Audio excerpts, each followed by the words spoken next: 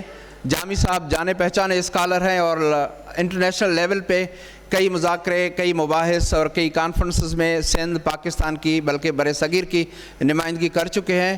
مدد علی سندھی صاحب جانے پہچانے اسکالر، پچھلے دور انٹیریم گورنمنٹ میں وہ فیڈرل منسٹر تھے تعلیم کے. اس کے علاوہ یہ ان کی بہت بڑی خوبی یہ ہے کہ یہ بہت بڑے افسانہ نگار ہیں اور ہسٹورین ہیں اور اپنے دور کے بہت بڑے نقاد ہیں. تینوں شعراء جن میں جیسے کہ میں نے پہلے کہا کہ ان کے پاس ہمیں ایک باغیانہ رویہ ملتا ہے، بالکل وہی باغیانہ رویہ جو ہمیں سقراط کے ہاں ملتا ہے. جس طرح سقراط کا دور سوفسطائی اساتذہ کا دور تھا جو کہ پیسے لے کے علم بانٹتے تھے، معلومات دیتے تھے، بالکل یہ بھی ایک ایسا ہی دور تھا جس میں کئی ان کے مخالف تھے. تینوں شعراء کے بہت بڑے مخالف تھے. اور مخالف کیوں تھے؟ انہوں نے کیا کہا تھا؟ شاہ لطیف نے کہا تھا کہ پڑھیو تھا پڑھن کڑھن کی نہ قلوب میں. یہ نہیں تھا کہ وہ لوگ پڑھ نہیں رہے تھے، پڑھ تو رہے تھے، وہ لوگ بھی اسکالر تھے. شاہ لطیف کہتا ہے کہ پڑھیو تھا پڑھن کڑھن کی نہ قلوب میں. پڑھ تو رہے ہیں لیکن دل سے انہیں پرسیو نہیں کر رہے. ان الفاظ میں جو علم ہے، جو وزڈم ہے، وہ حاصل نہیں کر رہے. بالکل جیسے کسی نے کہا تھا کہ وی ہیو لاسٹ اور وزڈم انٹو انفارمیشن. تو انفارمیشن تک محدود تھے، وزڈم تک نہیں آئے تھے. اور سچل سرمست نے کہا تھا کہ کڈ مذاہب منتا ساجر این سویل ہندو مومن سان ملی محبت جا کرمیل متا تھی اویل اولہ سجن اولہے. ہندو اور مذہب کے بیچ کے تفرقے کو ختم کر کے انسانیت کی بات کرو. اور سامی نے کہا تھا کہ چلن الٹی چال سادھو جن سنسار کھوں. جو سادھو ہوتے ہیں، جو اصل لوگ ہوتے ہیں، وہ سنسار میں الٹی ایک طرح کا اینٹی تھیسس دیتے ہیں. اینٹی تھیسس کا اصطلاح تو کل کی بات ہے، لیکن شاہ لطیف نے بھی کہا تھا کہ اکھ الٹی دھار ووں الٹو آمسی. جو موجود نیریٹو ہے اس کے خلاف دوسرا نیریٹو لے کے آؤ. یہ دوسرا نیریٹو لے کے آنے والے تھے. اور سچل سرمست نے بھی کہا تھا کہ پٹھی جنج مجل گھوٹ کرے پاڑ کے کر ہنگامو ہل. جس طرح لوگ چل رہے ہیں ویسے مت چلو، اس کے جیسے تندی باد مخالف سے نہ گھبرائے ہو کب. یہ وہی میسج ہے کہ دوسرا نیریٹو لے آئیں، اینٹی تھیسس لائیں تاکہ کوئی نئی بات سامنے آئے اور لوگوں کو یہ ایسے سمجھے کہ ان کے ہاں جانکاری پیدا کر رہے تھے، ان کے ہاں وزڈم پیدا کر رہے تھے. اپنا جو فوک وزڈم تھا اس کو یہ لوگ نکھار رہے تھے اور اس کو بہت پیوریفائی کر رہے تھے. ہم سب سے پہلے جامی چانڈیو صاحب کی طرف جائیں گے اور ان سے ان تینوں شعراء کے جو سندھ میں ادوار ہے اس کو تھوڑا سا شارپ کریں اور اس کے بعد ان کی شاعری کے میسج کو تھوڑا سا ایلابوریٹ کریں اور ہمارے سامعین کو بتائیں کہ ان کی شاعری میں کیا میسج تھا اور آج ہم کیوں ان پہ بحث کر رہے ہیں.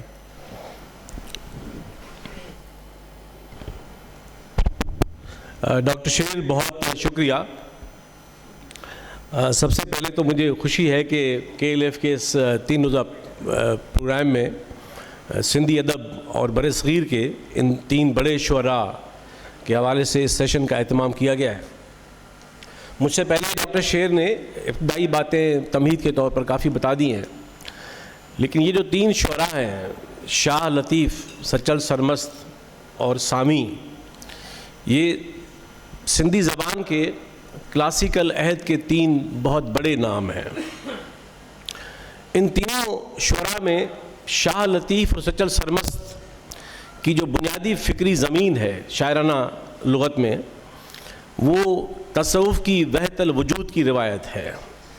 اور سامی اس بر صغیر کے ہزاروں سال پرانے جو ویدانت کا فلسفہ ہے اس کے نمائندہ شاعر ہیں، گو کہ ان سے پہلے بھی بھکتی تحریک کے بڑے بڑے تمام شعراء اسی روایت کے نقیب تھے۔ دوسری بات جو ان تینوں شعراء کے حوالے سے بہت اہم ہے وہ یہ ہے کہ یہ تینوں شعراء، میں تو ہمیشہ اس بات میں اعتبار کرتا ہوں کہ جو بڑے شاعر ہوتے ہیں، بڑے مفکر ہوتے ہیں، بڑے تخلیقات ہوتے ہیں، اگرچہ وہ پیدا کسی مخصوص سرزمین پہ ہوتے ہیں، اگرچہ وہ اظہار اپنا کسی مخصوص زبان میں ہی کرتے ہیں، لیکن ان کا تدبر، ان کا تفکر، ان کی تخلیقیت اور اس کا احاطہ صرف مقامیت تک محدود نہیں ہوتا، اور وہ اپنے عہد اور اپنے آنے والے ادوار کے اندر بہت بڑی سطح پر ان کی ریلیونس رہتی ہے۔ تو اس لیے میں شاہ لطیف کو، سچل سرمست کو اور سامعین کو صرف سندھ تک محدود نہیں کروں گا، وہ اپنے عہد کے بر صغیر کے اور اپنے عہد کے بڑے شاعروں میں شمار ہوتے ہیں۔ اب جو دو تین بنیادی باتیں ہیں پہلے راؤنڈ میں ہم وہ کر لیتے ہیں کہ تین شعراء، اگرچہ خود شاہ لطیف اور سچل سرمست گو کہ بنیادی روایت فکری ایک ہے وحدت الوجود کی، لیکن ان کے اندر بھی ایک ذیلی فرق ہے۔ وہ ذیلی فرق یوں ہے کہ شاہ لطیف کا شاعرانہ مزاج تصوف کی زمین کے اندر بنیادی طور پر فلسفیانہ ہے، اور ان کا فلسفیانہ اور جمالیاتی جو نظام ہے وہ ان کی شاعری کی بہت بڑی ایک نمایاں خصوصیت ہے۔ سچل سرمست کا مزاج زیادہ باغیانہ ہے، یہ وہی مزاج ہے جو ہمیں ان سے پہلے بر صغیر میں ملتا ہے، سلطان باہو میں ملتا ہے، بلے شاہ میں ملتا ہے، یہ وہی روایت کا تسلسل تھے۔ لیکن اگر میں ان تینوں شعراء کی ایک بنیادی کامن بات کہنا چاہوں تو یہ کہوں گا کہ سندھ کی تہذیب، جس کو ہم سندھو تہذیب کہتے ہیں، اور جب میں سندھو تہذیب کہہ رہا ہوں تو اس کا مطلب آج کا سندھ نہیں ہے، صرف وہ سندھ جو دریائے سندھ کے ساتھ کشمیر سے لے کر اور اس کراچی شہر تک یہ پورا وادی سندھ رہا ہے۔ تو اس تہذیب کا جو کمال ہے، جو اس کی روح اثر ہے، جو اس کا ول ڈوران کے الفاظ میں اسپرٹ آف سویلائزیشن ہے، وہ پر امن بقائے دائمی ہے، وہ امن عالم ہے، وحدت انسانی ہے، ترقی بنی آدم ہے۔ تو یہ تین شعراء بر صغیر کی سندھ کی تہذیب کی اس روح اثر کے ترجمان شاعر ہیں، اور جنہوں نے 18ویں صدی اور دو شعراء سچل اور سامی تو 19ویں صدی کے پہلے 3 دہائیوں تک بھی، سامی نصف صدی تک اور سچل سائیں جو ہے وہ 3 دہائیوں تک زندہ رہے۔ ایک بات تو یہ ہے۔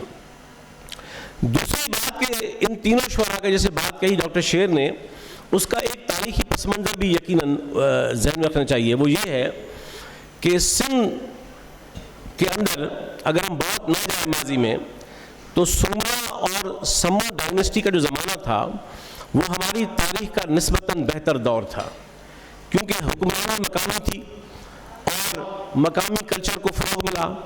یہ سندھ کی تمام جو داستانیں شاہ لطیف نے گائی ہیں یا ان سے پہلے میر شاہ عنایت نے منظوم کی ہیں، یہ تمام داستانیں اصل میں انہی ادوار کی داستانیں ہیں۔ لیکن سمو ڈائنسٹی کے زوال کے بعد، یعنی یہ میں بات کر رہا ہوں 16ویں صدی کے مڈ کے زمانے کی، سندھ کے اندر 200 سالہ ایک بدترین دور سامنے آیا جس میں ارغون اور ترخان، یہ ارغون اور ترخان کون تھے؟ یہ ارغون ہلاکو خان کی اولاد سے تھے۔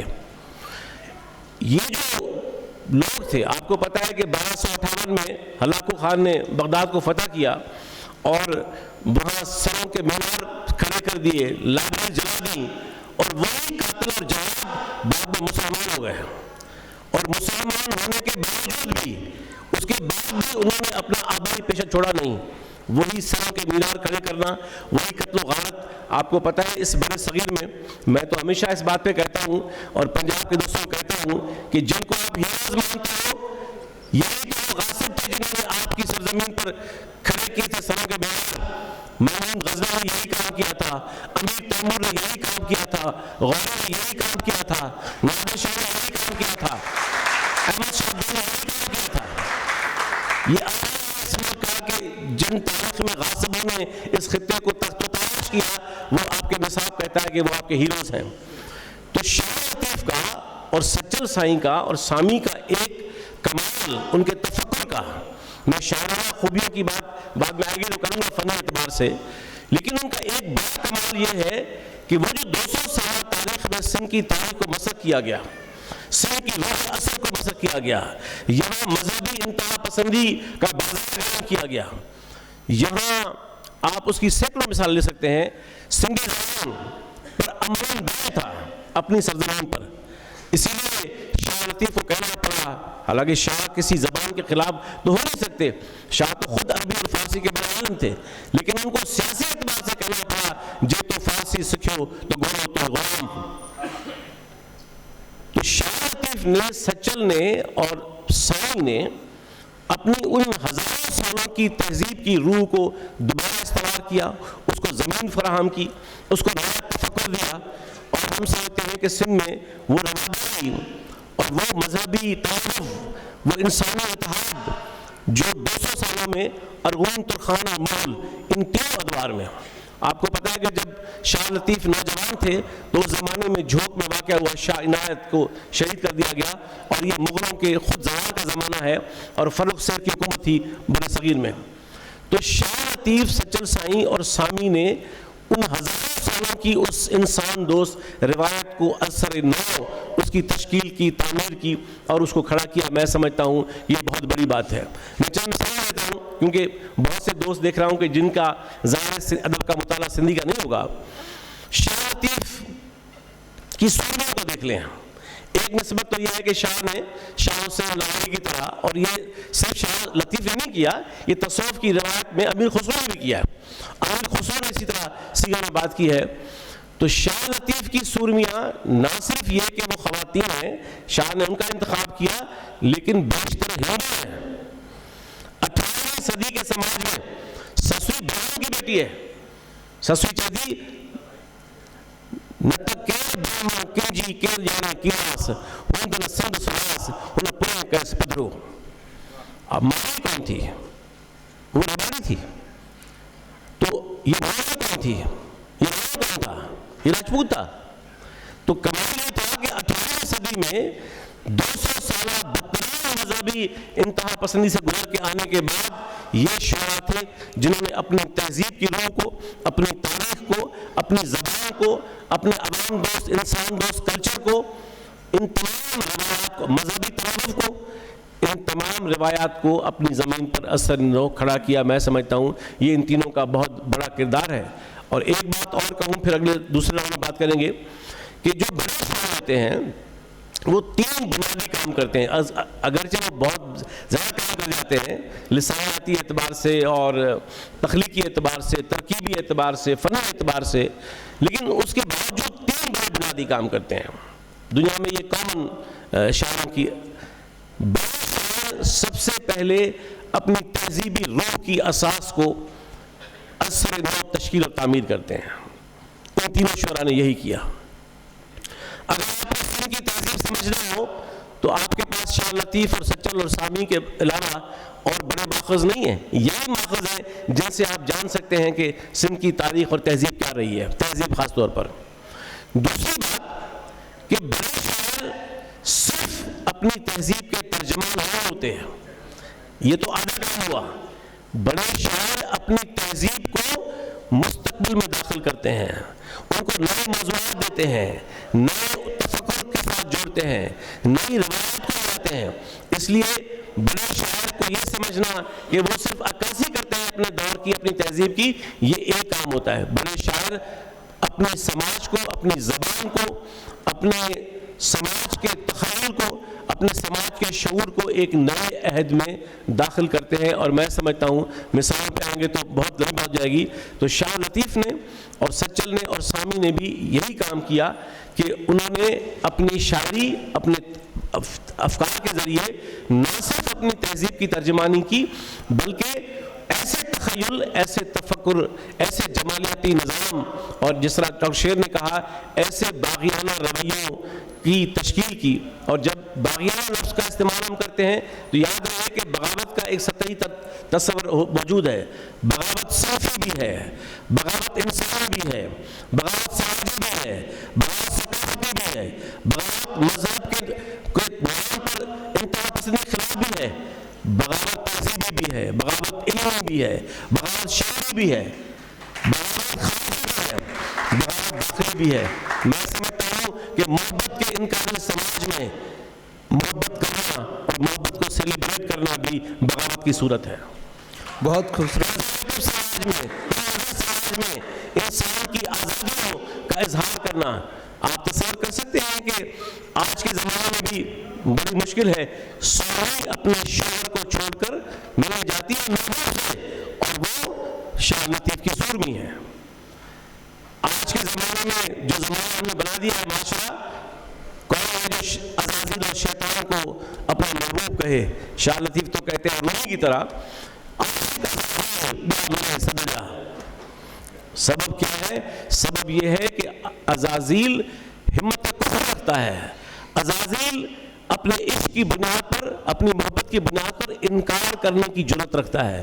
تو میں سمجھتا ہوں کہ جب ہم یہ کہتے ہیں کہ ان بڑے شعراء نے بغاوت کی ہے, تو یہ بغاوت صرف سطحی معنوں میں نہیں ہے, یہ بغاوت تہذیبی, ثقافتی, تفکر, علم, شعور, احساس, خارجیت, داخلیت, ان تمام معنوں میں ہے. تو میں سمجھتا ہوں کہ اگر ہم ان تین شعراء کی بات کو میں یہاں ختم کروں کہ اگرچہ یہ تینوں ہمارے بڑے شعراء کلاسیکل دور کے ترجمان شعراء ہیں, لیکن یہی تینوں شعراء ہیں جنہوں نے خاص طور پر شاہ لطیف اور سچل سرمست خاص طور پر جنہوں نے جدید ادبی اور تخلیقی دور کی بنیادیں کلاسیکل دور میں رکھ دی تھیں. اس کی مثالیں ہم بعد میں دے سکتے ہیں. بہت شکریہ جامی صاحب نے نئے نیریٹو کی بات کی, اور شاہ لطیف کا مجھے شعر یاد آیا کہ نو نیاپو آیو رانے ملا رات. رانوں کی طرف سے مجھے نیا میسیج ملا ہے. لدھی سوں لطیف چے کنا ڈاتر ڈات کو نہ پوچھن تھا ذات جے آیا سے اگیا. وہ کسی کی ذات نہیں پوچھتے کہ ذات کے کون ہو, تمہاری زبان کون سی ہے, کیا بولتے ہو, کیا سمجھتے ہو. جو آئے گا اس دروازے پہ وہ قبول ہو جائے گا, اور یہی نیا میسیج ہے. اور میں سمجھتا ہوں کہ یونیورسلزم کا جو بہت بڑا میسیج ہے وہ یہی ہے کہ انسان کو ایک ہو جانا چاہیے. جیسے ایک نعرہ تھا کہ دنیا کے مزدوروں ایک ہو جاؤ, تو آج یہ نعرہ ہمیں لطیف کے ہاں ایسے ملتا ہے کہ دنیا کو انسانوں ایک ہو جاؤ. تو وہی اکائی کا میسیج, اور جس میں کہ ایک نئی جاگرتا جسے سوشل ریفارمز کا کہیں گے ہم, وہ میسیج ہمیں ملتا ہے. تینوں شعراء کے ہاں ملتا ہے. میں ایک ایک مثال دے کے تینوں شعراء میں سے, ان کی شاعری میں سے مدد صاحب کی طرف بڑھوں گا. سچل سرمست کہتے ہیں کہ متاں وہی ماٹھ میں منجھ جلدی جل, خاموش ہو کے مت بیٹھو اور جلدی سے چلو. ہتے ویہ نہ ہل تاکی پجی پندھ کے, یہاں مت بیٹھو اور چلو چلو چلتے رہو کہ منزل تمہارا انتظار کر رہی ہے. چلو گے تو منزل پاؤ گے.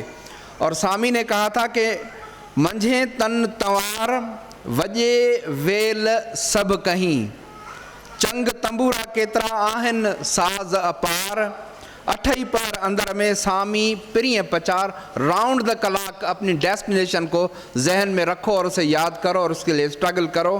کہہ منگن ہار سوجھی ہے نا سرود جی, کوئی کوئی یہ میسیج سمجھے گا. اور شاہ لطیف نے کہا تھا کہ تتی تھدی کا کانے ویل وہن جی, متاں تھی اوندا پیر نہ لہیں پریئیں جو. موسم کیسا بھی ہو, سرد ہو, گرم ہو, اور تمہیں چلنا ہے اور چلنا ہے. اگر ایسا نہ ہو کہ تم بیٹھ گئے تو پھر منزل تم سے دور ہو جائے گی. اور کہتے ہیں کہ ستو کی ننڈروں کرے رو وہاڑی رو, صبح ساز سندو پیو ہندو پٹتے.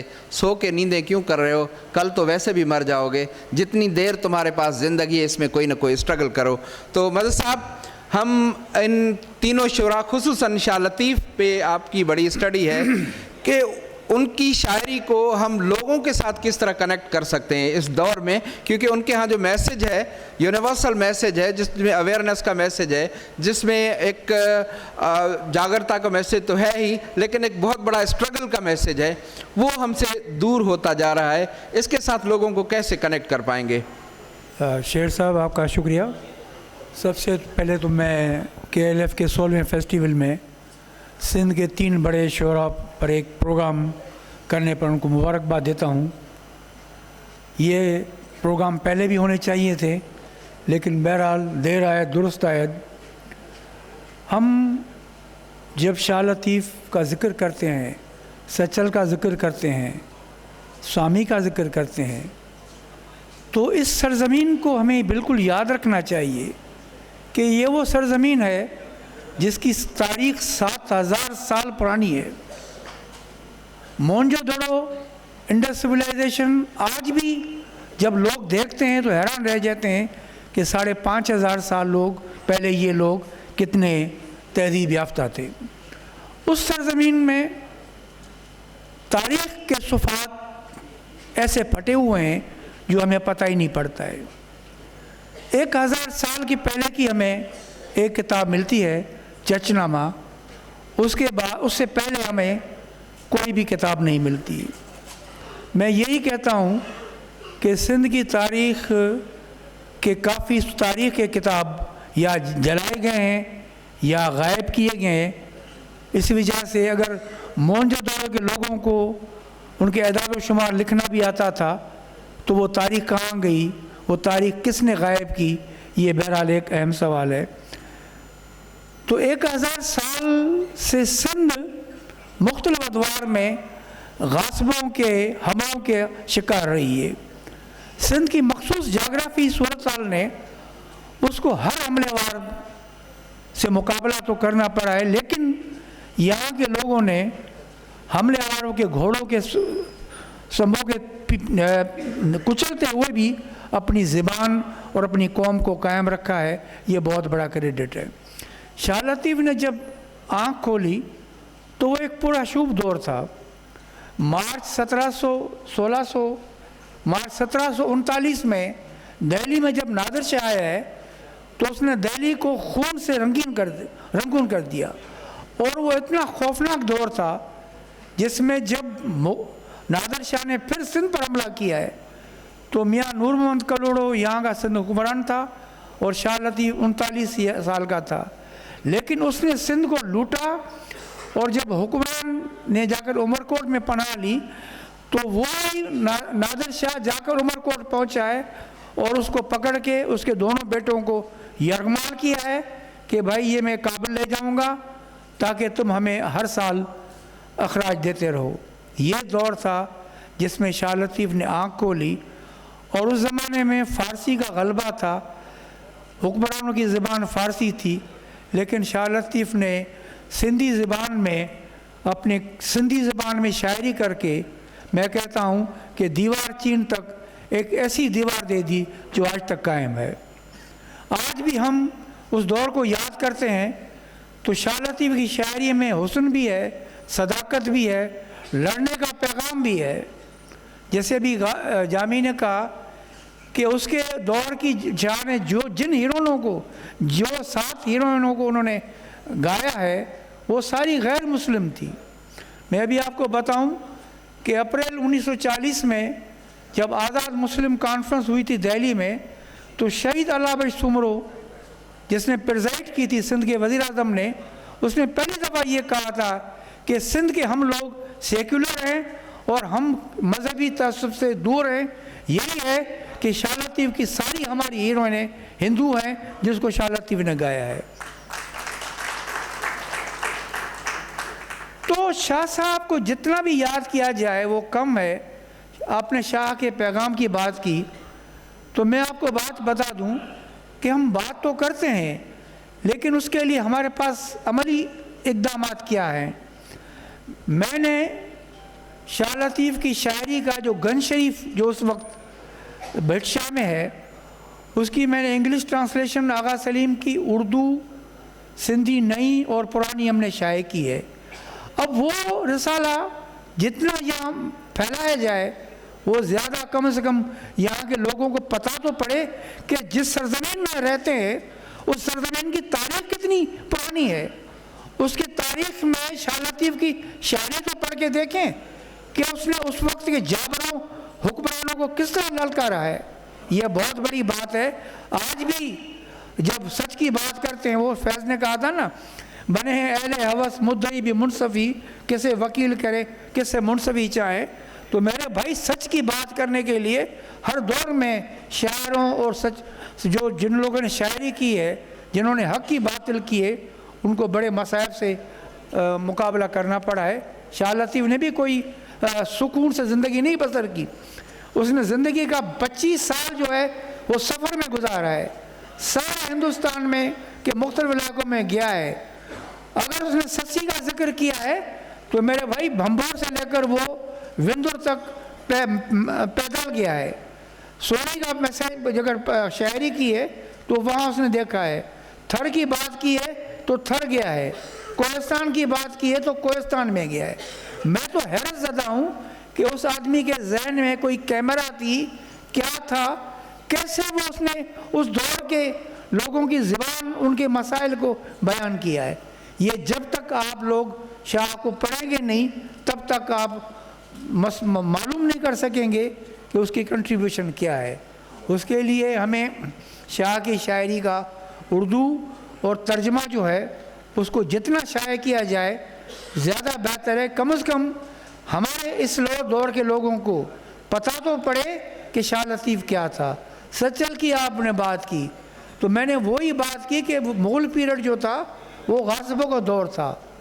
آپ تصور نہیں کر سکتے ہیں کہ مذہب کی بالادستی میں مغلوں نے اپنی حکمرانی کو قائم کرنے کے لیے کس طرح مذہب کی بالادستی کی، لیکن سچل نے، خواجہ غلام فرید نے اور بلے شاہ نے جو شاعری کی ہے وہ اس وقت حکمرانوں کو للکارا ہے اور لوگوں کو مسائل کو بیان کیا ہے۔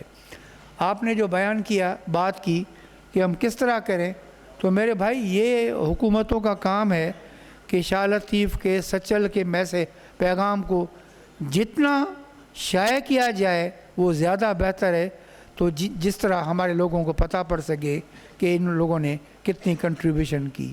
سچ سامی کی بھی یہ بات کی ہے، ان کا کلام جو ہے وہ اسی وقت سندھی میں بھی ہے، لیکن سامی کا بھی اردو میں ترجمہ نہیں ہو سکا ہے، سچل کا بھی نہیں ہو سکا ہے۔ شاہ لطیف کا تو انگلش میں بھی ہوا ہے، اردو میں بھی ہوا ہے، انگلش میں تمام اچھے تراجم ہوئے ہیں۔ ان تراجموں کو شائع کرنا حکومت وقت کا کام ہے۔ میں سمجھتا ہوں کہ یہ جو ہمارے اسٹیج پر ہم آتے ہیں تو اس بات پر مطالبہ کریں تو یہ میسیج عام ہو سکے۔ آپ کا بہت شکریہ، بہت شکریہ۔ اور یہ تینوں شعراء اپنے اپنے طور پہ بہت بڑے سوشل کرٹیک بھی تھے، ریلیجس کرٹیک بھی تھے۔ جو جینیس ہوتا ہے وہ اپنے دور کا کرٹیک ہوتا ہے، وہ نقاد ہوتا ہے، وہ سماجی طور پہ یا مذہبی طور پہ، اور یہ تینوں شعراء سماجی اور مذہبی نقاد ہیں۔ جامی صاحب کی طرف بڑھنے سے پہلے میں ایک دو مثال ان کی شاعری میں سے دوں گا۔ سچل نے کہا تھا کہ مذہباً ملک میں ماڑھوں منجھایا، مذاہب نے لوگوں کو الجھا دیا ہے، شیخی پیری بزرگی بے حد بھلایا، کہ نمازوں نبڑی پڑھن کن مندر وسایا، اوڈا کی نہ آیا عقل وارا عشق جے۔ جو یہ تو عشق کی بات ہے، اور جو عقل مند ہیں، جو عقل کے پیچھے لگے ہیں، وہ یقیناً اس طرف نہیں آئیں گے۔ اور شاہ لطیف نے کہا تھا کہ کوڑو تم کفر سیں کافر مکو ٹھائے، تم جھوٹے کافر ہو، تمہیں کافر کہلانے کا حق نہیں ہے۔ کوڑو تم کفر سیں کافر مکو ٹھائے، ہندو ہڈ نہ آہیے جڑیوں تو نہ جگائے، تلک تہیں کھلائے سچو جو کفر سیں، سچو جو شرک سیں۔ اور شاہ لطیف نے یہ بھی کہا تھا کہ ان پر نہ ایمان جیئں کلمے گو کوٹھائیں، دگا تنجی دل میں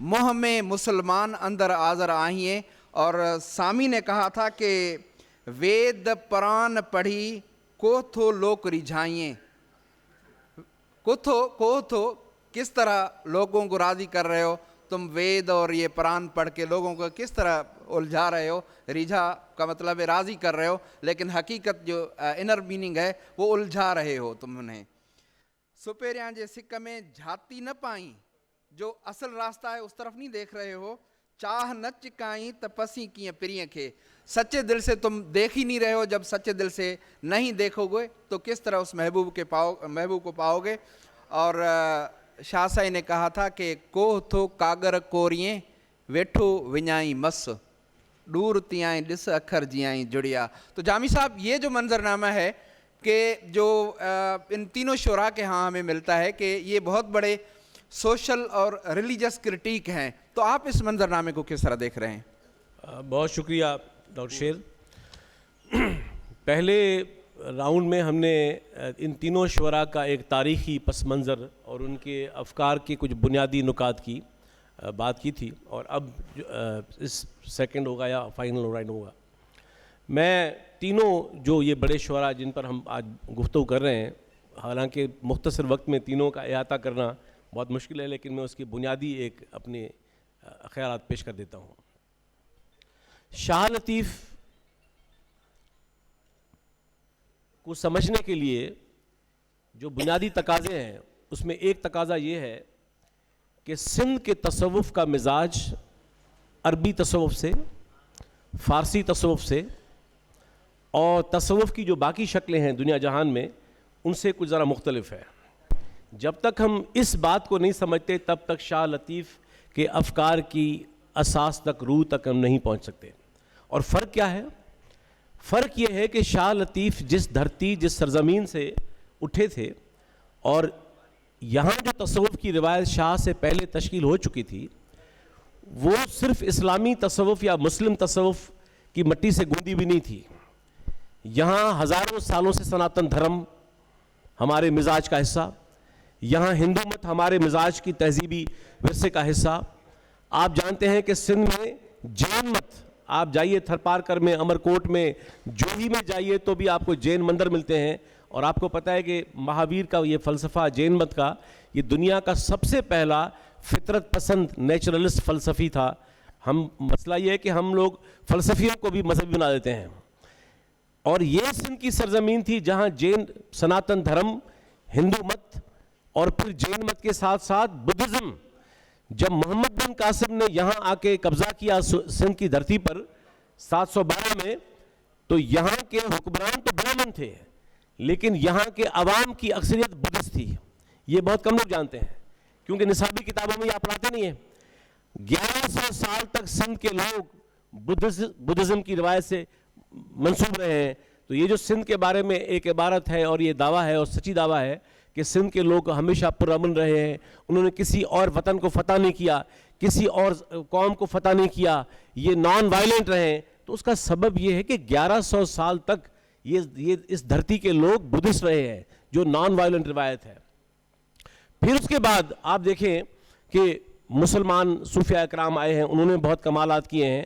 اور آخری جو برے صغیر کے بڑے، مثال کے طور پر جس کو مذہب بنا دیا گیا ہے بابا نانک، سندھ کا ہندو برے صغیر میں بڑی انوکھی روایت رکھتا ہے کہ اگرچہ وہ ہے ہندو لیکن وہ نانک پنتھی ہے. آپ جانتے ہیں کہ بابا نانک اپنا مذہب چھوڑ چکے تھے. تو اور اسی طرح بھکتی تحریک کا جو اثر ہمارے مزاج پر ہے. تو شاہ لطیف کا کمال ایک تو یہ ہے کہ شاہ لطیف کے افکار میں، ان کی شاعری میں جو تصوف کی شکل ہے وہ باقی تصوف کی شکلوں سے مختلف ہے کہ یہاں بہت سی تصوف کی روایات کا ایک تخلیقی امتزاج تھا جہاں سے یہ روایت پیدا ہوئی تھی. ایک بات. دوسری بات کہ بہت بات لمبی ہو جائے گی، لیکن اگر میں شاہ لطیف کو میں بہت مختصر پیرائے میں بیان کروں تو ان کے 30 سر ہیں، ان کے بظاہر کردار مختلف ہیں، ہر کردار اور ہر سر میں کہانی یا فوک ٹیل مختلف ہے. لیکن اگر آپ ان تمام کہانیوں اور داستانوں کی کثرت میں کوئی وحدت تلاش کریں گے تو معلوم ہوگا کہ شاہ لطیف نے ان تمام سروں کے اندر ایک آدرشی انسان کا تصور تخلیق کیا ہے. اور یہ کوئی پہلا کام نہیں تھا، اس سے پہلے یہ کام رومی کر چکے تھے انسان کامل کی شکل میں. اسی طرح مغرب میں کارلائل یہ کام کر چکے تھے. مثال کے طور پر 19ویں صدی میں نیشے نے یہ کام کیا تھا، اوبرمین تصور یہی تھا. لیکن شاہ لطیف کا، اقبال نے تصور شاہین پیش کیا اپنا، لیکن شاہ لطیف کا کمال یہ ہے کہ شاہ لطیف کے تمام جو 30 سر ہیں، میں ہمیشہ یہ سمجھتا ہوں اور یہ کہتا ہوں کہ یہ 30 سر اس آدرشی انسان کے ایٹریبیوٹس ہیں، اس کے یہ گن ہیں. تو اس لیے اگر کوئی شاہ کا کردار عاشق ہوگا تو ایمن کلیان کی طرح ہوگا، وہ سفر میں ہوگا تو سری راگ اور سامونڈی کی طرح ہوگا. اور سفر جب میں کہہ رہا ہوں تو سفر صرف پاؤں کا نہیں ہے، آنکھوں کا نہیں ہے، خارج کا نہیں ہے، اندر کا سفر بھی ہے. جب وہ قربانی، عشق میں قربانی کی طرف آئیں گے تو سونی کی مثال ہے. جب اسٹرگل اور جد و جہد اور لامتناہی اسٹرگل اور منزل سے بے نیاز اسٹرگل، تو آپ دیکھتے ہیں کہ سسوئی کی مثال ہے. اگر آپ سیلف لیسنس، جس کو آپ فلسفے کی زبان میں کہتے ہیں آلٹروازم، تو آپ کو رام کلی اور کھاوڑی کے وہ جوگی سنیاسی ملتے ہیں. تو میں یہ سمجھتا ہوں کہ شاہ لطیف کی تمام دیگر پہلوؤں، جس میں جمالیات ہے، جس میں زبان، انور پیرازو صاحب نے بڑی کمال بات کی تھی کہ شاہ لطیف جو ہے وہ سندھ کا لسانیاتی وحدت الوجود بھی ہے. سندھ کے تمام لہجے آ کر جہاں جمع ہوتے ہیں وہ شاہ لطیف ہیں. تو بہت سے پہلو اور ہیں، لیکن شاہ کا بنیادی مزاج کمال یہ ہے. سچل سائیں کی میں کچھ باتیں، 2 باتیں کر دوں، بہت لمبے موضوع ہو جائیں گے. سچل سائیں کی بنیادی طور پر 2 افکار کی روایتیں ہیں ذیلی روایتوں کے ساتھ ساتھ. سب سے پہلے سچل سائیں جو ہے وہ وجودی، میں سمجھتا ہوں کہ سچل سائیں کے زمانے میں جتنا وجودی سوال کا اظہار، کوئی کیے چوے کوئی کیے چوے ماں جوئی آیاں سوئی آیاں، واہ، یہ جو اسٹیٹمنٹ ہے، یہ میں سمجھتا ہوں کہ ایک نروانا کی، سیلف لبریشن کی، سیلف ایمنسیپیشن کی سب سے بڑی منزل ہے کہ ایک فرد دعویٰ کرے کہ دنیا میرے بارے میں کچھ بھی سوچتی رہے، کچھ بھی کہتی رہے، ماں جوئی آیاں سوئی آیاں، میں جو ہوں یہ سو تمام ہوں. بڑی گالا. اسی میں سچل سائیں کا میں ایک مثال اور دوں، بہت بات لمبی ہو جائے گی، صرف 2 باتیں، ایک سامی کے بارے میں، ایک ان کے بارے میں، کہ سچل سائیں کا بھی ایک میٹا فزیکل، ایک ظاہر تصوراتی، چونکہ وہ صوفی تھے، تو جس طرح غالب نے کہا تھا کہ ہستی کے مت فریب میں آ جائیو اسد، عالم تمام حلقۂ دام خیال ہے. تو سچل سائیں بھی اپنے، حالانکہ غالب اور یہ دونوں کنٹمپرری بھی ہیں، تو سچل سائیں نے بھی بہت بات لمبی کر سکتے ہیں ہم، لیکن میں صرف ایک لائن بتا کے ان کے اس تصور کی بات کر رہا ہوں کہ میں تاں ایک خیال ہاں ملساں نال خیال دے. واہ واہ. تو آپ تصور کریں کہ جو مذہبی تصورات ہیں خدا کی تصور کے بارے میں، ایک جملے میں، ایک لائن میں ٹرانسینڈنس دیکھیں اس کی، ماورائیت دیکھیں اس کی. اور لاسٹ بٹ ناٹ لیسٹ سامی کی بات میں ضرور کروں گا کہ سامی بھی ہمارے 19ویں صدی میں، 18ویں صدی کا زمانہ بھی ان کا ہے، اور 1950 میں ان کی، 1850 میں ان کی وفات ہوئی ہے. تو سامی بھی دراصل بھکتی تحریک کے اس تصور کا تسلسل تھے اس زمین پر. میں صرف ایک مثال دوں، بہت مثال دے سکتے ہیں لیکن ٹائم کم ہے. کبیر کا کلام تھا کہ من لاگو یار فقیری میں. یہ کیا تھا؟ جو پہلے بات کر چکے ہم بغاوت کی، تو بغاوت صرف سیاسی تھوڑی ہوتی ہے. بغاوت صرف جو ہے وہ ایسا تھوڑی ہوتا ہے کہ آپ نعرے بازی کرتے ہیں. صرف بغاوت وجودی بھی ہوتی ہے، افکار کی ہوتی ہے، اپنے دور کے پورے جو اقدار کا تصور ہے، نظام ہے. تو میں سمجھتا ہوں کہ سچل سرمس کے بعد سامی کی جب ہم بات کرتے ہیں تو سامی نے بھی دراصل اس امیرانہ، اس طبقاتی نظام کی عدم تشکیل کی ہے اپنے افکار میں. تو میں یہ بالکل سمجھتا ہوں کہ سامی بر صغیر کی اس بھکتی تحریک کا تسلسل تھے جس نے انسان کو، جس نے انسان کے اندر کو، اس کے وجود کو اور انسان کی وحدت کو، امن کو بنیادی اہمیت دی. اور یہ زمانے کے جتنے پاور کی شکلیں ہیں، پیسے کی شکلیں ہیں، دولت کی شکلیں ہیں، طبقاتی تشکیل ہے، سامی نے اس کے اپنے افکار میں، شاعری میں اس کی عدم تشکیل کی ہے. میں سمجھتا ہوں کہ یہ بنیادی باتیں بہت خوبصورت. اور سامی نے کہا تھا کہ کیڈاں موہ کماند جو کیڈاں چرے تھو ڈھگو، یا سچل نے کہا تھا کہ نوری ناری ناہیاں آہیاں رب جبار ادیونی ہمیں کیر تھیوں بھائیوں.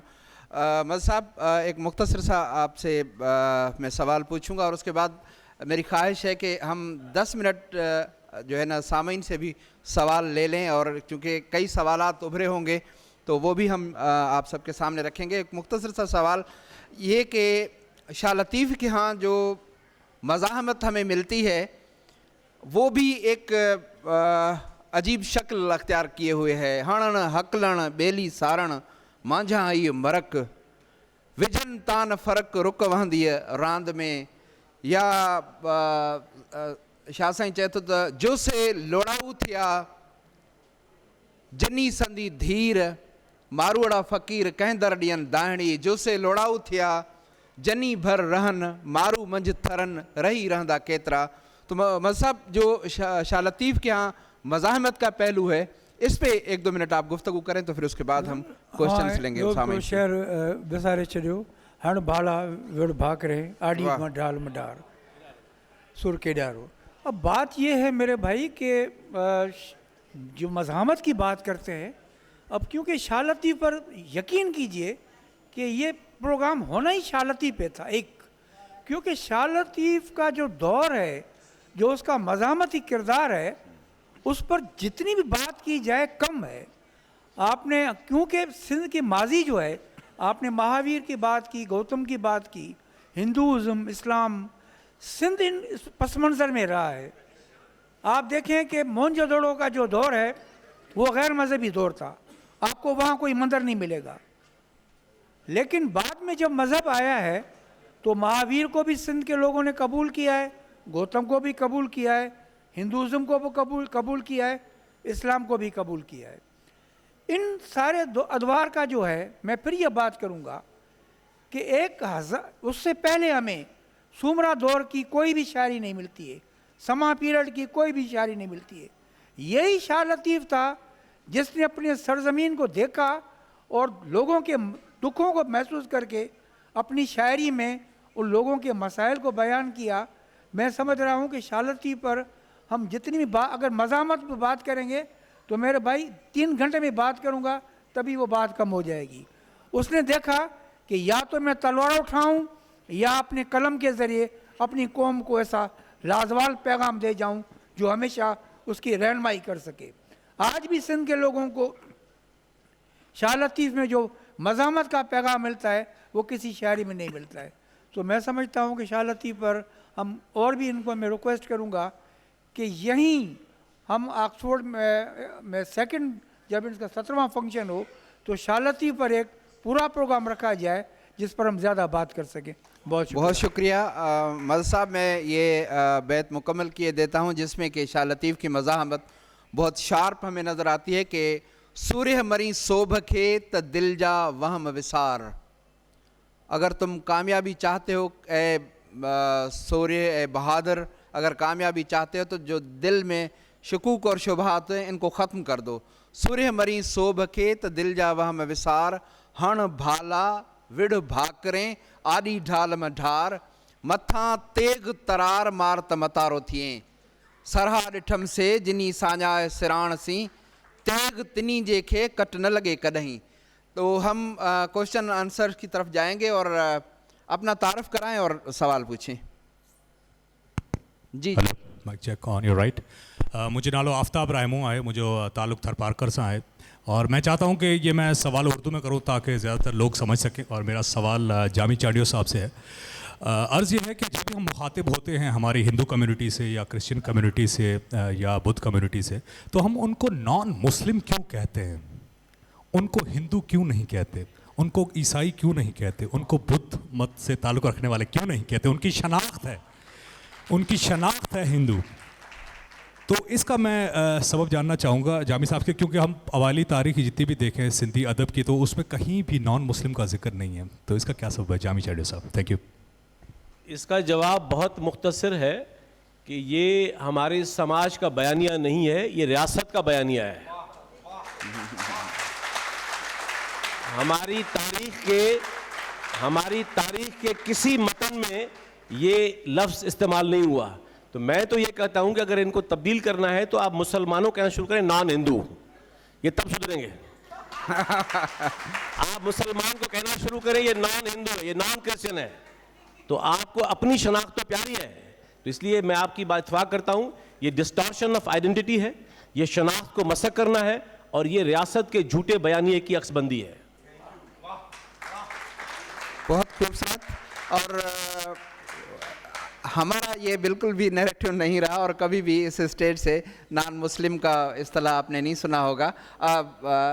ہیڈاں کھڑی جو سائیں بھائی ادھر لے آئیں، فرنٹ پہ لے آئیں، بھائی فرنٹ پہ لے آئیں ادھر. رحیم سومرو صاحب ایکس سیکٹری کلچر اور بہت. سر میرا سوال جامی چانڈیو صاحب سے ہے کہ جب آپ مزاحمت کی بات کر رہے ہیں، شچل کی بھی اور بغاوت کا بھی لفظ آیا اور بلے شاہ کی بھی، آج کل کے سندھ کے ادیبوں اور شاعروں کو کیا ہو گیا ہے کہ وہ سارے اسٹیبلشمنٹ کے ادیب بھی ہیں اور شاعر بھی ہیں؟ اس کا جواب جامی چانڈیو صاحب سے چاہیے. دیکھیں میں اس کو ذرا یوں پیش کروں، اس کی تھوڑی تصحیح بھی کروں اور جواب بھی دوں، اتفاق بھی کروں. ہر زمانے میں درباری شاعر بھی ہوتے ہیں، ہر زمانے میں درباری عالم بھی ہوتے ہیں, ہر زمانے میں درباری دانشور بھی ہوتے ہیں, اور ہر زمانے میں شاہ, سچل اور سامی بھی ہوتے ہیں. تو اس زمانے میں بھی درباری لوگ تھے, آپ کیسے کہہ سکتے ہیں نہیں تھے اس زمانے میں؟ آج کے زمانے میں بھی سب ادیب, شاعر, عالم, دانشور درباری نہیں ہیں. تو جو درباری ہیں وہ ہمیشہ درباری رہے ہیں. آج کے زمانے میں بھی لوگ لکھ رہے ہیں, لوگ شاعری کر رہے ہیں, لوگ ناول لکھ رہے ہیں, افسانے لکھ رہے ہیں, لوگ مطلب علم کے میدان پر, دانش کے میدان پر. تو میں سمجھتا ہوں کہ ایسا ہرگز نہیں ہے کہ تمام کے تمام قلمکار درباری ہو چکے ہیں. ہر زمانے میں ایک خاص حلقہ ہوتا ہے جو فیض صاحب کی لغت میں ہمت کفر کرتا ہے, اور وہ میں سمجھتا ہوں آج بھی ہے. ایسا کیسے کہتے آپ نہیں ہیں؟ ہم زندہ آپ کے سامنے بیٹھے ہوئے ہیں. کوئی ایسے دنیا میں طاقت پیدا نہیں ہوئی جو ہمارے قلم خرید سکے. بہت شکریہ جامی صاحب. پیچھے غوث پیرزادو پیچھے, آپ مائک آگے لے آئیں, میڈم کے بلے ہیں. جی غوث صاحب. السلام علیکم. میرا سوال جامی چانڈیو صاحب سے ہے. میں جامی چانڈیو صاحب سے یہ سوال کروں گا کہ ہمارے دانشور کا جو چشمہ ہے وہ اتنا دھندلا کیوں ہے؟ جب ہم کہتے ہیں کہ سندھ میں امن پسندی اور کسی پہ حملہ نہ کرنا کسی ملک پہ, اور کسی تعصبانہ رویات سندھ میں کی جو بات کرتے ہیں یہاں اس خطے کی کہ نہیں ہے, پیار اور محبت کی دھرتی ہے, تو ہم بھکتی تحریک, جینزم اور یہ جو کل والی چیزیں ہیں ان پہ فوکس کرتے ہیں. جیسے ہم نے کہا ابھی سامی صاحب نے کہ سامی جو ہے وہ بھکتی تحریک سے وہ تسلسل تھے, تو ہم 5000 سال پہلے کیوں نہیں جاتے ہیں؟ ہمارے دانشور وہاں پہ ریسرچ کیوں نہیں کرتے ہیں کہ جہاں سے 5000 سال پہلے ایک ڈانسنگ گرل کا اسٹیچو ملتا ہے, موسیقی کے اوزار ملتے ہیں. غوث بھائی سوال کریں, جلدی سے سوال کریں. میرا سوال یہ ہے کہ ہم کیا مجبوری ہے اس دانشور کی کہ وہ 5000 سال پہلے کی تہذیب کو کیوں نہیں دیکھتے ہیں کہ اس کی تو سے اور پوری دنیا نے وہاں سے اثر لیا ہے؟ یہ سوال. میرے خیال سے اسی نشست میں مدد صاحب نے اور میں نے دونوں نے یہ بات بار بار کہی, اور میں نے تو یہ کہا یہ تینوں شعراء ہماری تہذیب کی روح اثر کے ترجمان تھے, اور وہ تہذیب ظاہر ہے کہ 18ویں صدی میں نہیں تشکیل ہوئی, وہ تہذیب ہزاروں سالوں کی تہذیب ہے. تو اس لیے جب ہم اپنی سندھو کی تہذیب کی بات جو میں نے کی, تو وہ سندھو کی تہذیب تو تب سے ہے جب سے سندھو بہ رہا ہے. تو اس لیے کوئی بھی آنیسٹ دانشور, اسکالر, ادیب, شاعر اپنی تاریخ اور تہذیب کو مسخ نہیں کر سکتا. تو یہ ہم نے یہاں آپ کے سامنے یہ مثالیں دی کہ یہ تمام جو ہمارے بڑے شاعر ہیں یہ ہماری تہذیب کی ان تمام روایتوں کے ترجمان اور نقیب ہیں. مدد صاحب کچھ کہنا چاہ رہے ہیں؟ جی میں یہ ایک عرض کرنا چاہوں گا کہ ادیب اور دانشور کی بات تو کرتے ہیں, ادیب اور دانشور نے تو سندھ میں کام کیا ہے. اگر ادیب اور دانشور ونیو نہ توڑواتے تو یہ سندھی بیوروکریٹ جو ہے 17-16 گریڈ سے آگے نہیں بڑھ سکتے تھے. سندھی ادیبوں نے جو کام کیا ہے وہ آج بھی کام کر رہے ہیں, اور اپنے حق کو صدا کر, سچ وہی ہے جو اس دور میں کہا جائے. میں نے تو یہ وائس چانسلر کو بھی کافی دفعہ کہا کہ بھائی آپ اس وقت کیوں نہیں اس پر دباؤ کو برداشت کرتے ہیں جب آپ کو چیف منسٹر کہتے ہیں کہ لوگوں کو بھرتی کرو, پھر آپ یہ کیوں کہتے ہو کہ ہمارے پاس مسائل زیادہ بڑھ گئے ہیں؟ بھائی آپ ہی مزاحمت سے مقابلہ کریں. سندھی ادیب بھی لڑ رہا ہے, بیوروکریٹ کو بھی چاہیے کہ حق اور صداقت کی بات کرے. بہت شکریہ. جی میڈم. جی میرا یہ سوال ہے کہ اپنا تعارف کرائیے گا پلیز. میرا نام حاجرہ ریحان ہے, اور میرا سوال آپ لوگوں سے یہ ہے کہ ایک کانسیپٹ آتا ہے کہ جو بھی شاعر ہیں اس طرح کے ریفارمسٹ جو ہوتے ہیں وہ تو عوام کو یہ کہتے ہیں, اور ایک ہمارے ہاں ایک یہ بھی سمجھا جاتا ہے کہ اچھی بات یہ ہے کہ عوام جو ہے وہ جو حکومت وقت ہے اس کی حمایت کرے. تو یہ شاعروں کو جو اتنے بڑے ریفارمسٹ ہیں یہ کس طرح سے عوام کو اس طرف لے کر آتے ہیں کہ آپ اگر حکومت وقت کو دیکھ رہے ہیں کہ یہ آپ کے لیے اچھی ثابت نہیں ہو رہی تو ان کے خلاف آپ اٹھ کھڑے ہوں. تو یہ ہم وہ شاعر جو ہیں یا ریفارمسٹ جو ہیں وہ عوام کے ذہنوں میں یہ چیز کیسے بوتے ہیں یا یہ بیج کیسے بوتے ہیں؟ جی مدد صاحب.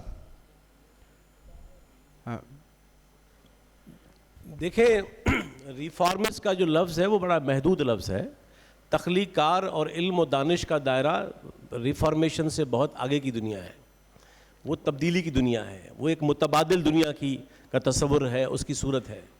میں پھر وہی بات کروں گا جو میرے بھائی نے بات کی اور آپ نے بات کی کہ جنرلائز کرنا چیزوں کو یہ ایک لاجیکل فیلسی ہے.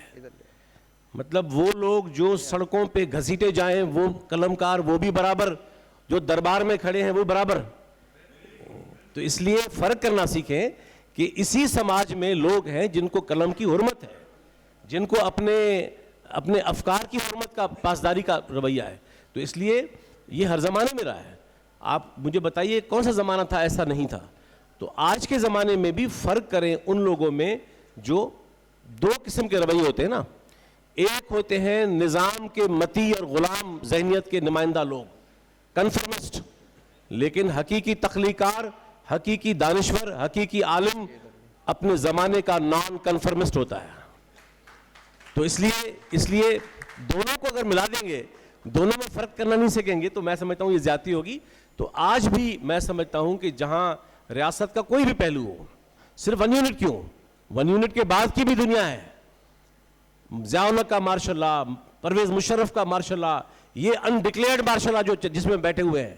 مجھے بتائیے کہ جو اصل حقیقی باضمیر قلمکار ہے, جو ادیب اور دانشور ہے, وہ اس پورے باطل نظام کو رد کرتا ہے. ہم نہیں سمجھتے کہ پاکستان میں جمہوریت ہے, ہم نہیں سمجھتے کہ حکومت عوام کی نمائندہ ہے. اس لیے ہاں ان کو مجبور کریں جو دربار کے اندر بیٹھے ہوئے ہیں, لیکن ان کو الگ کریں کہ جو اس سارے باطل اور جھوٹے عوام دشمن نظام کے برعکس اب اپنے عوام کے ساتھ کھڑے ہیں. جی بہت شکریہ. جی پلیز مختصر سا سوال پلیز, ٹائم ہمارے پاس بالکل ختم ہے. جی آواز آ رہی؟ جی سوری میری جی پلیز. طبیعت صحیح نہیں. میرا نام خوشنما ساجد ہے. میرا بس چھوٹا سا کویسچن ہے, وہ یہ کہ ہم جو سندھی پڑھتے ہیں شاہ کے کلام میں اور سرچل سائیں کے کلام میں, وہ سندھی ہمیں سمجھ نہیں آتی, آج والی سندھی نہیں ہے. تو اس کو انڈرسٹینڈ کرنے کے لیے کراچی میں کون سے ایسے انسٹیٹیوٹ ہے یا کوئی کورس ہے اگر, تو اس کے لیے پلیز ہمیں. جی پلیز. سندھی لینگویج اتھارٹی نے یہاں پہ ایک سینٹر قائم کر رکھا ہے شارع فیصل پہ, تو اس پروگرام کے بعد آپ نمبر لے لیجئے گا, میں آپ کو نمبر دے دوں گا, تو آپ وہاں پہ سندھی سیکھ پائیں گی اور پڑھ پائیں گی. جی پلیز میڈم. السلام علیکم, میرا نام گلفرینہ ہے اور میں پروفیسر ہوں. میرا جو کویسچن ہے آف کورس جامی سے ہے, تو بلکہ کویسچن نہیں ہے بٹ میری ریکویسٹ ہے. جامی صاحب, آپ نے ایک کام کیا تھا اور آپ نے کہا تھا کہ فنڈامنٹل رائٹس جو ہیں وہ ہم عوام تک پہنچا دیں, اور ہم لوگوں نے پہنچا دیے تھے.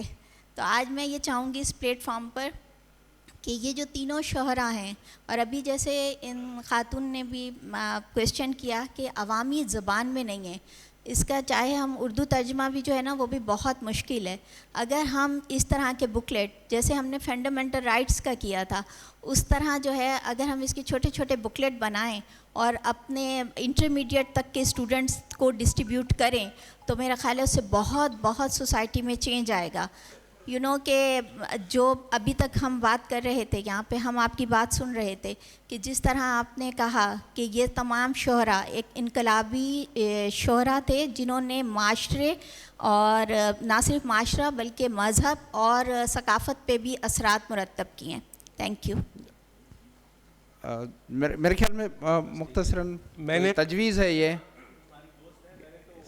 آرٹس کاؤنسل کو پچھلے کئی سال سے گزارش کی کہ میں والنٹیرلی یہاں دیگر زبانیں بولنے والے دوستوں کے لیے شاہ لطیف کو پڑھانے کے لیے تیار ہوں, بشرطے کہ آپ اس کا کوئی اہتمام کریں. میں سمجھتا ہوں کہ کوئی فورم بغیر کسی اہتمام کے چائے کی کپ پر کوئی ذمہ داری لے, میں بڑی ذمہ داری کے ساتھ یہ آفر کرتا ہوں کہ میں شاہ لطیف کو یہاں ہر مہینے والنٹیرلی پڑھانے کے لیے تیار ہوں, اور بھی اسکالرس یقیناً ہوں گے جو اس میں حصہ لیں گے. بہت شکریہ, بہت شکریہ. ہمارا ٹائم بالکل ختم ہے, بس آخری السلام علیکم. یہاں لغاری میرا سوال تھوڑا سا جو پولیٹیکل اور باغیانہ جو طرز ہے اس سے ہٹ کر فلسفیانہ جو ایک کوشچن ہے اس پر, کہ ہم تصوف کے نام پر جب ہم تصوف کی روایات کی بات کرتے ہیں اور بھٹائی صاحب یا سچل سامی کی ٹریلوجی کو ان سے جوڑتے ہیں, تو ہمارے اسپیکرز یا بہت ساری جو سننے والے آڈینس ہیں ان کے ذہن میں کشف المحجوب ٹائپ کا تصوف ہوتا ہے, جبکہ میں جو سمجھا ہوں یا جو چیز ریلیٹ کرتی ہے آج کے سماج میں وہ یہ ہے کہ ریشنل اسپریچولیٹی کی جو ایک ٹرم کون ہوئی ہے یورپ میں, یا SBNR جیسے اسپریچول بٹ ناٹ ریلیجس کی ایک ٹرم جس پر آج ویسٹرن فلسفی کام کر رہی ہے.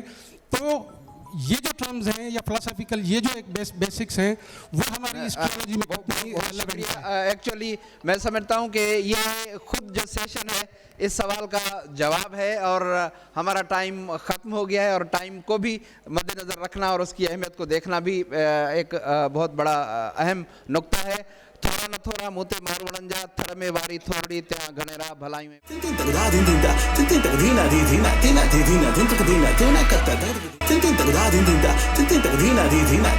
Dina